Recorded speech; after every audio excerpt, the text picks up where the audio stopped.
Assalamualaikum warahmatullahi wabarakatuh. Kami dari kelompok 9 ingin menjelaskan mengenai teori belajar konstruktivisme menurut Jean Piaget.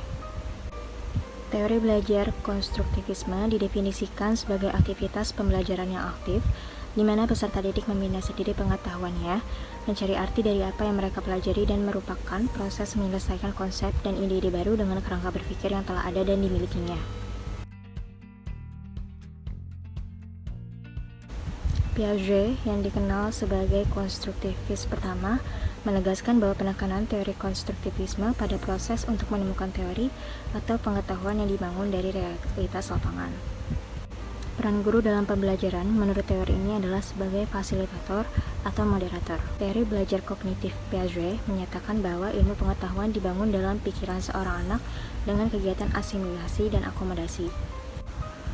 Asimilasi adalah penyerapan informasi baru dalam pikiran, sedangkan akomodasi adalah menyusun kembali struktur pikiran karena adanya informasi baru, sehingga informasi tersebut mempunyai tempat. Pandangan konstruktivistik dilandasi oleh teori Piaget ini adalah tentang skema, asimilasi, akomodasi, dan equilibration.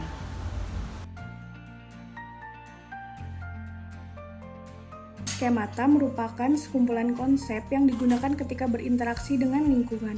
Sejak kecil, anak sudah memiliki struktur kognitif yang dinamakan skema. Skema terbentuk karena pengalaman. Misalnya, ketika anak senang bermain dengan kucing dan kelinci yang sama-sama berbulu putih. Berkat keseringannya, ia dapat menangkap perbedaan bahwa kucing berkaki 4 dan kelinci berkaki 2. Pada akhirnya, berkat pengalaman itulah, dalam struktur kognitif anak terbentuk skema tentang binatang berkaki 4 dan binatang berkaki 2. Semakin dewasa anak, semakin sempurnalah skema yang dimilikinya. Penyempurnaan skema dapat melalui asimilasi dan akomodasi.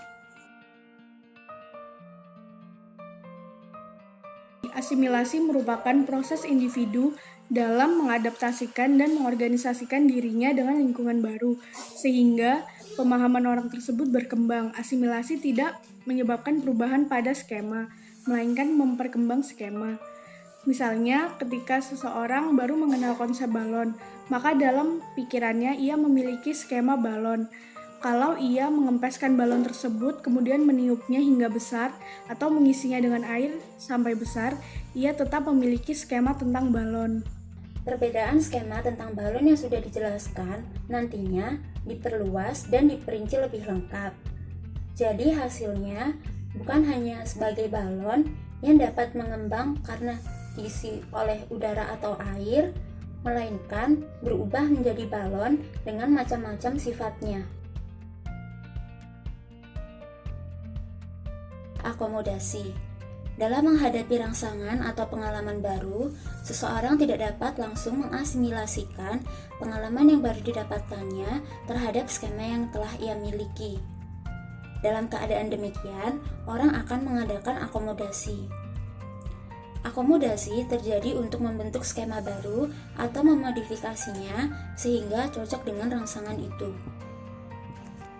Contoh dari akomodasi yaitu seorang anak memiliki skema bahwa binatang ada yang memiliki 2 kaki dan 4 kaki. Skema itu didapatkan dari abstraksinya terhadap binatang yang pernah dijumpainya. Pada suatu hari, ia berjalan-jalan ke sawah dan menemukan binatang yang memiliki kaki lebih dari 2, bahkan lebih dari 4. Karena hal tersebut tidak sesuai dengan pemahaman yang ia miliki sebelumnya, maka di dalam pikirannya terjadi konflik.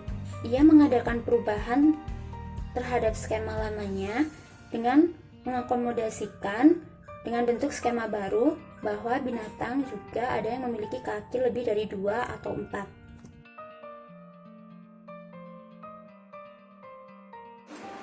Keseimbangan. Ekvilibrasi adalah keseimbangan antara asimilasi dan akomodasi.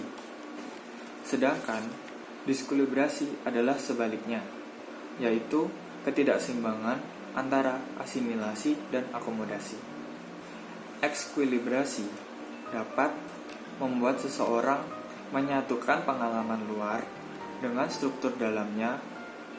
Bila terjadi ketidakseimbangan, maka seseorang akan terpacu untuk mencari keseimbangan dengan jalan asimilasi dan akomodasi.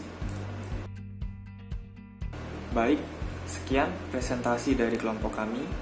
Kurang lebihnya mohon maaf. Wassalamualaikum warahmatullahi wabarakatuh.